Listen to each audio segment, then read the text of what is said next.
Hey everyone, how you doing today? Where's my microphone? Make sure everything is good here. Burr, burr, burr. What's new Wednesday with Allison? How are you all doing? I hope I'm live and you can all see me and you can hear me. Tell me, can you hear me? Talk to your audience. Let's copy that link. Oh, all kinds of setting up before we go 100%. Oh, here we go. Let's Control B. Okay.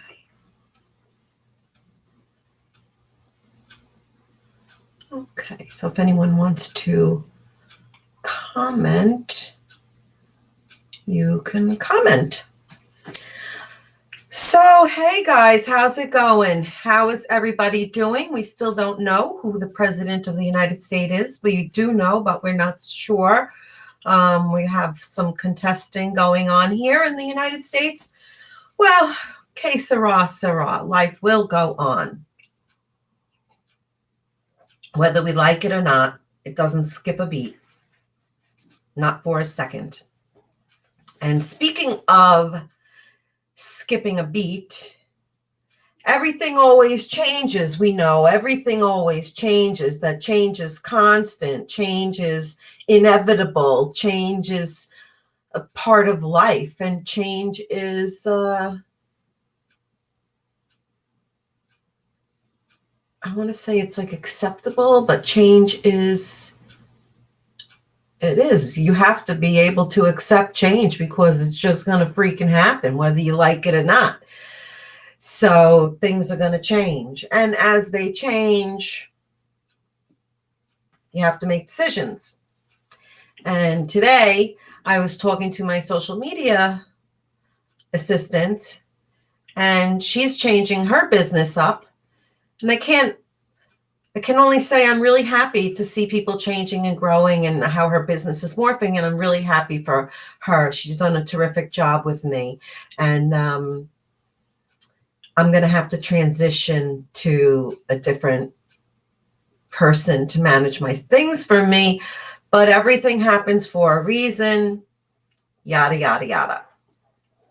So what I wanted to say was that I'm working on a lovely kitchen right now. And I wanted to just describe to you guys, if you don't already know, or if you're working on it and you're not really sure, in addition to, listen, if you have a customer and you take your client interview, when I have my client interview, I ask questions like, what kind of entertaining do you do? Do you have people over on a weekly basis? How many people come to entertain? Do you eat your meals in the in the kitchen? Do you eat your meals in the bathroom? I hope not. Do you eat, how many meals do you eat? Do you eat formally around a table, casually as you come and go? What kind of foods do you prep? What kind of a house is it that you live in? How long are you planning on staying there? What are your long-term goals? What are your short-term goals? So there's a lot of questions that I go about asking when I'm doing a kitchen. And in fact, I really like to go interview a client in their kitchen so that they can actually point to things and they'll start to tell me the things that they don't like about their kitchen or that they don't like about their bathroom. And I can get a visual of what they're saying. So often people don't, oh, here we have a hi. Who's saying hi? Let's see if I can see who's saying hi. 3 comments. Oh, it's hi. It's Kat. And Janine. Oh, hi, Janine. Hey, Kat. Thanks for joining me today. So what I was saying was, Okay, you have your client, you do your whole client intake, and a lot of times customers will not just don't want to tell you how much what their budget is, or they always under tell you what the budget is. And quite frankly, people have absolutely no idea what a kitchen renovation and a bathroom renovation are going to be. Very often what's said on television is not the right thing, and they watch HTV and they have these unrealistic expectations. And 9 times out of 10, it's sticker shock. I've never had a customer go like, oh, that's exactly what I was wanting to spend. I like to do, this is how I approach my designs. And what I do is I listen to everything that the customer is saying, everything the client is saying to me. And I listen to their pain points, right? As we all, as designers, or if you're a coach, or if anything, the kitchen and the bathroom, you're really solving pain points, such as they don't like the storage is in this cabinet, and then it's over there in that cabinet, and they want everything more organized. They don't want all the wall upper cabinets going all the way to the ceiling because they might be petite people and never get up there into what's up on top. And they're going to tell you what's wrong with the space. So then you take their information, you take their list. Okay. And now you look at the plan and they say, I want to move this, I want to move that. I was thinking of this and thinking of that. And you say, you know what, I'm going to entertain what you wanted to do to see, to make sure it fits. I can't answer the question when I'm standing there in the space, in the space. I can't say to you, oh yeah, put that there, put that there. I need to go back and look at the blueprint, look at the plan, because kitchens, are all technical like that. So I have to look at my plan and get my measurements and start blocking things out and imagining what I think it would look like. When I do my initial plan, I throw in everything. I put in all the bells and whistles that they wanted. They want a lot of drawers, I'll put in a lot of drawers. If they want the spice pull out, if they want the utensil pull out, whatever they want, I'm going to put in there.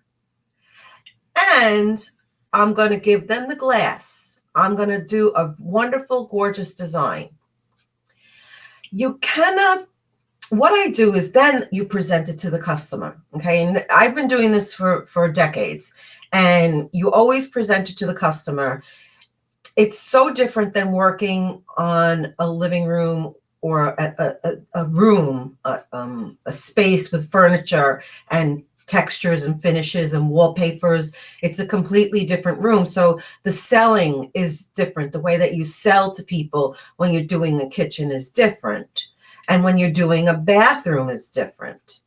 I can never just present my original design and expect that that's going to be what they're going to take. It's just a starting point. So I'm working with a designer now, and she is not proficient in kitchen. So she came to me, and I'm doing her kitchen design for her clients. And certainly it's her colors, it's her finishes, and it's her input 100%, but also me as the professional designing it technically. So anyway, she was kind of hesitant. Like I came up with the first plan, and it's very expensive because she wanted the fancy wood hood. She wanted drawers all over. They wanted pullouts all over. So rather than getting sticker shock, you give them the drawing, send them the picture, let them take a look at it. And they're always so excited when they do in a kitchen. They can't wait to go see pictures. And then they're going to look at the pictures, and they're going to analyze the pictures. And where does this go? And where does that go? And they can actually visualize their space better. And from the first consulting with them, and then the first design, and where I put in everything, I loaded it up. They're going to have changes to the design, and that's fine. That's great. It's normal to have changes to the design. What's not normal is to have to redesign the whole thing all over because you missed all the points and they didn't communicate properly. You just don't want to have to go back making revisions. So if you really do a good intake, that hour and a half to 2 hours talking with your customer, really discussing things, and the more they talk, the more information you get. So there you go. You give them the first plan. Let them look. So the designer was like, well, maybe I want to do this. Maybe I want to do that. Maybe I want to do this. And it's like, you know what? Let the customer take a look at it. And then the customer is going to give us their feedback. We're going to give them our feedback, and changes are going to be made. Maybe they want to change the wall shelves. They don't like the way it actually looks. They want to change it a little bit different. Very technical. A kitchen is like, you can tweak it till you're blue in the face, but you just don't want to have to do that. And so don't be afraid to give the initial design proposal to the customer and just say, listen, they're not picture perfect drawings. They're not full renders. Maybe they're rendered in the computer program, but it's not with the light. It's not with the exact backsplash of the tile. It doesn't show place settings on the table. It's just basic. It could be black and white. It could be the color photo rendering from the 2020 program. And again, it doesn't need to be this amazing, gorgeous render. It just needs to be a picture of their space so that they can get an idea of what you put in there. So I always say, give a loose proposal, give the first design, give it your best shot, put everything in there, let the customer digest, and then have your meeting and know that you're going to make revisions because it's the customer's house, and the kitchen is the most used room in the house, and the bathroom the most used room in the house. They are the most intimate of rooms, the most costly to renovate, and they become an integral part of the house. So they're an investment. Sure, we want all the spaces to look amazing when you come in, and it's an investment to the beauty of your space and your living room and your foyer and your dining room. But the kitchen is really function first and then form second. So when I give them the first proposal with everything in it, not afraid for them to analyze it and make changes. I'm expecting changes. I'm going to make changes based on the client's input on what's really important to them. It's a work in progress. So I've got this work in progress, and I'm talking to the customer, and I'm going to show them. So the designer, no, show it to your customer. Don't worry about it. I'm not going to show it to them. You're going to show it to them. It's your customer. I'm not going to overstep your bounds. So you show it to them. Don't be afraid to show it to them. Let them look at it and show their mother, show the brother, show the son, show the cousin, show the husband and the wife. And they sit there and they talk and they look and they talk and they look and really, really pick it apart.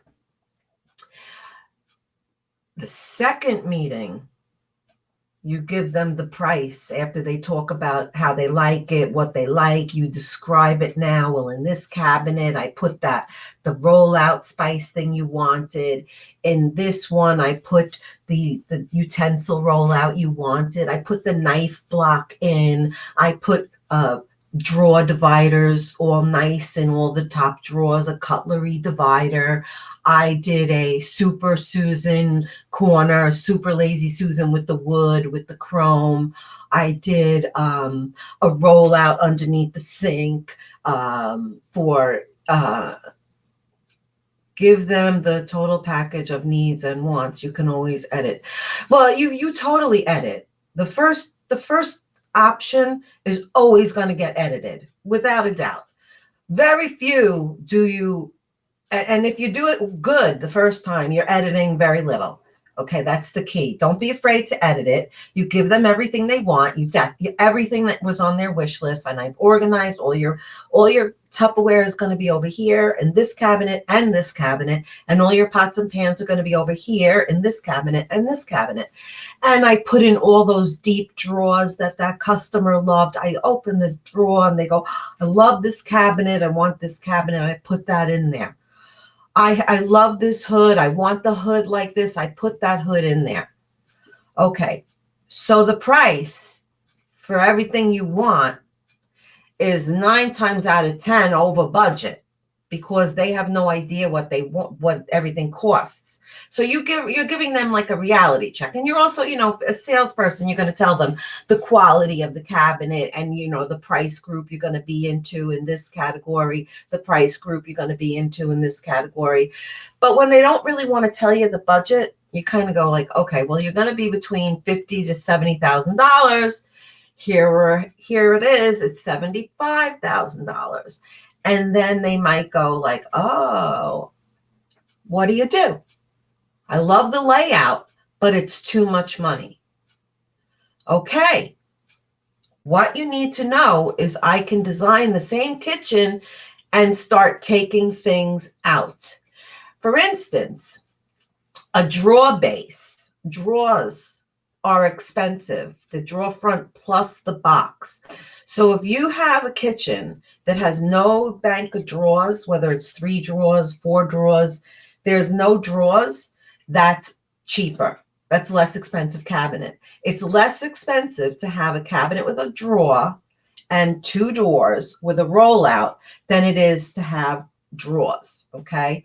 So the more drawers I see in a kitchen, the more costly that kitchen design was, because of the drawer boxes. The drawer slides are much more money. So I'm going to say, well, I can still keep that storage area for your Tupperware, but where you wanted those really cool deep drawers, I'm going to change that to a drawer with a door and 2 rollouts, because it's less money. And if I do that to that cabinet and another cabinet and another cabinet and another cabinet, thousands of dollars have come off the top of the cost. So the customer's aware that I'm not going to change the price. It's not like what's a deal, like how much you want for that kitchen. No, it's a matter of, this is everything. You want the price lower? We're going to take things away. Well, that mixer lift up cabinet is $800 extra for that mixer lift up. So you start minusing all of the things. You can change a door cabinet with just an adjustable shelf on the bottom. You can have full height door cabinets. You can have wall cabinets with no glass. Glass adds money because you have to finish the interior of the cabinet. They have to make the door a certain way. And not all the time is the glass going to be included with the door from the manufacturer, because glass can get damaged in transit. And it's very difficult shipping glass, because you have to realize these cabinets are going from a facility onto a truck to another facility, onto another truck, and possibly to another truck somewhere along the way. So we've got a lot of moving parts. So the glass is not always included. You have to make sure you check with that from your manufacturer. So you give the customer the first design. Let them see, well, this is what I asked for, and this is what it actually is. You wanted the lift-up door with the pocket to hide all your stuff. Well, I had to make that a little bit deeper, that wall cabinet, and I had to add a lift-up door with a pocket mechanism, so that's more money. So all of these bells and whistles add to the price. And when people ask me, they go, how much is the kitchen going to cost? At the end of the day, it's what is in your budget. What can you afford to put in there? I could tell you your kitchen could be spectacular if I put $140 square foot tile backsplash around your stove area, but $140 a square foot, which is not unheard of for a tile, might be a lot more over the budget than a $15 a square foot tile. So it's the same idea with the kitchen. So I can change the cabinets, I can take things out, I can take the drawers out, I can take out some glass, I can take away any inserts. So as you eliminate things and change things, you are changing the price of the overall kitchen, and the design is morphing again, because maybe they say, well, I don't want 2 cabinets with pocket doors. I'm only going to have one. One is going to be good enough. I don't want to have none, but maybe 2 is too much, but 1 is good enough. So you get this dialogue going. You get this conversation between you and the customer. And that's my experience with working with a kitchen design and a bathroom design. And I always say to give the customer an option, like, well, I could do it this way in a bathroom, or I could do it that way in a bathroom. But my initial presentation is always, very general, and letting them know where we can modify this. This is just a quick little sketch. This is it's not quick. It's really got all the moldings in it. It's priced up. It's got all the products for the bathroom. It's priced up. But as far as layout goes, if you're working on a layout, always give the customer your initial proposal, but not in strict format. And as you have a dialogue, like when I work with another designer, it's fun to kind of banter back and forth. And what do you think is a good design? And what do you think? And I have a good idea, and I have a good idea. Well, the customer has a good idea too, and it's their space. So usually the customers have very interesting ideas, and you take it as a professional and you make it a workable design. So the kitchen design is a work in progress. Showing drawings to the customer along the way is completely acceptable. The customer is not always right, because if they're trying to talk about technical things, they don't know what they're talking about half the time. But the key is to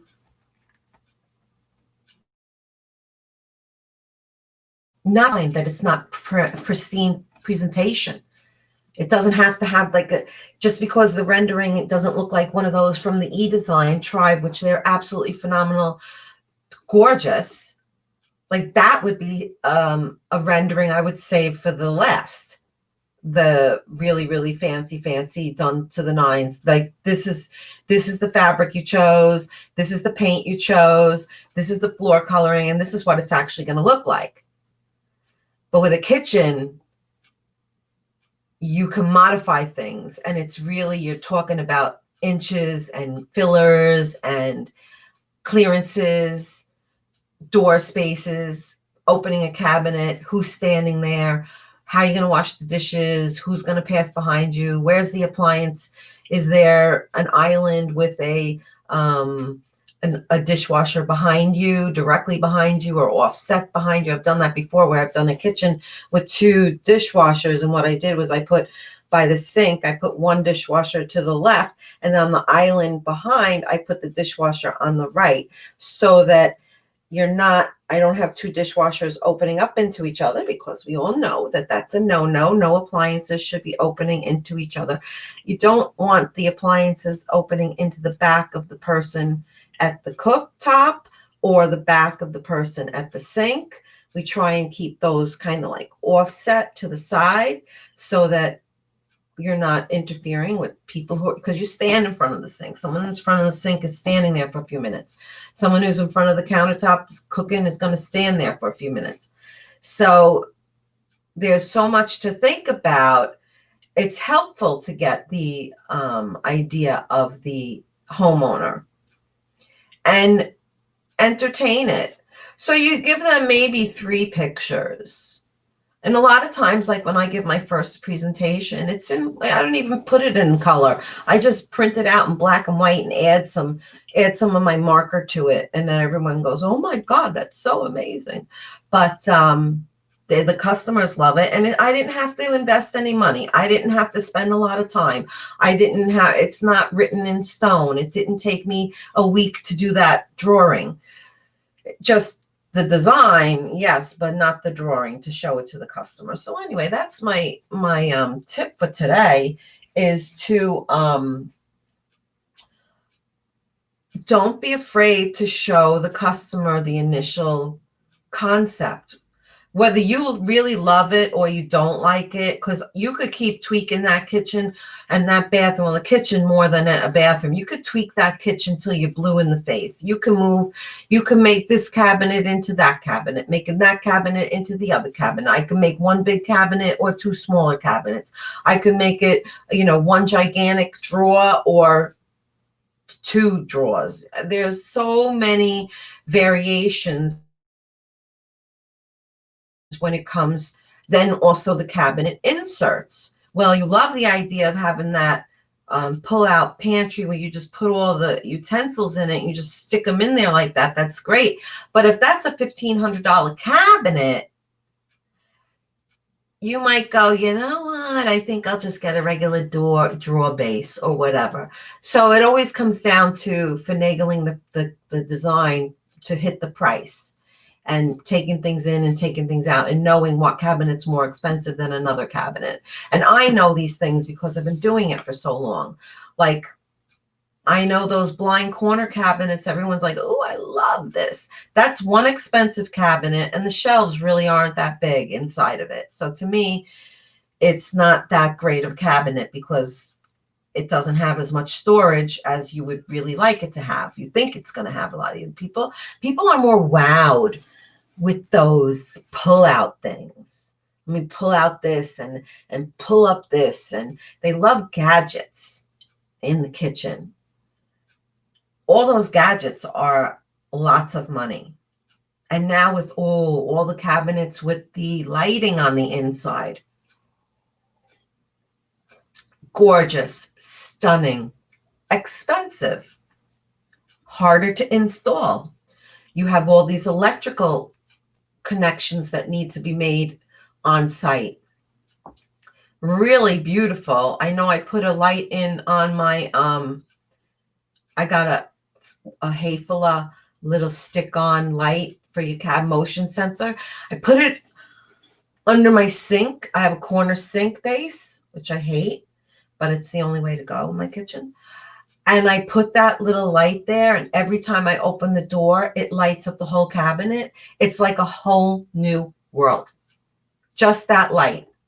So certain things are worth it for your customer and for ourselves too, because it's all about ease of use and making things not so much of a chore, because it's already a chore. The kitchen is already a chore. And I don't like to bend down. I don't like to bend down. I don't. I like everything at eye level and 15 inches off the floor. So anyway, that's how, when you're dealing with a kitchen and you're going to send over your proposal, don't be afraid to send your first proposal over to the customer, and don't get upset if you have to start changing your design that you thought was so great, because that happens too. And remember, it's always the customer's house. The end user is the most important. As long as it functionally works, you have to listen to your customer.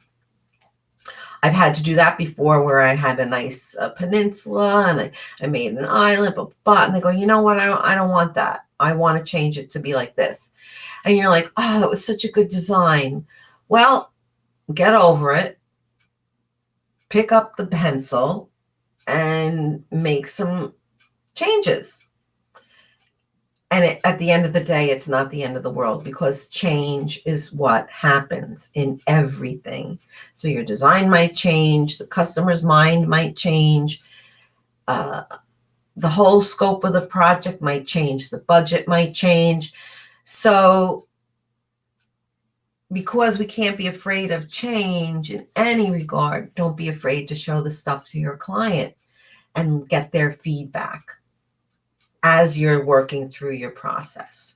It doesn't always have to be like these fancy presentations that you see with the board, with the thing, and with it's nice, but it's not necessary. I have sold kitchens from a piece of wood, okay? A piece of wood sample and another piece of a wood sample if it's two-tone. I've sold floors from one tile. So you don't need to overwhelm them with all these material things and stuff, touch and see in a kitchen.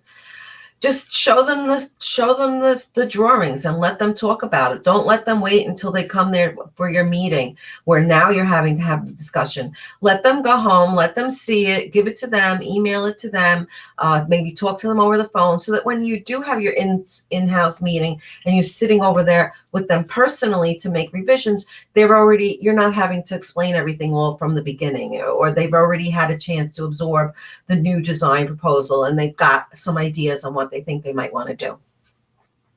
So that's how you deal with the process of modifying the cabinetry to lower the price and know what is important to keep and what's like okay to take away. So I guess I have so many years experience, I just take it all for granted. Like, doesn't everybody know that a 3-drawer base cabinet is more expensive than a base cabinet with rollout shelves? But it's not. And even less expensive is a base cabinet with just an adjustable shelf. Next week, I have Janine Price. Actually, she's here with us today watching. She's going to be on with me next week. We're going to have a discussion about the wood countertops. People think that a wood countertop is less expensive than a granite or a quartz top. It's not. It is more expensive than a stone top. So there's a misconception that I'm going to get a wood top and it's going to be less money, Forget that. Is it a luxury item? I don't know that I would say. It's kind of like a luxury item for some people because the price is more. But anyway, this wood company, they have amazing material. Their finishes are amazing.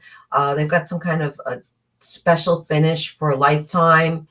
They'll make floating shelves. They do different thicknesses. They do different edges. So next week, we're going to talk to Janine about her, I think it's Groth House. Yeah, we're going to talk about that next week. And then I have a very busy day next Wednesday. I've got my free webinar. Now, people, this webinar you're going to get something from it. Okay, I'm going to teach you a lesson. It's going to be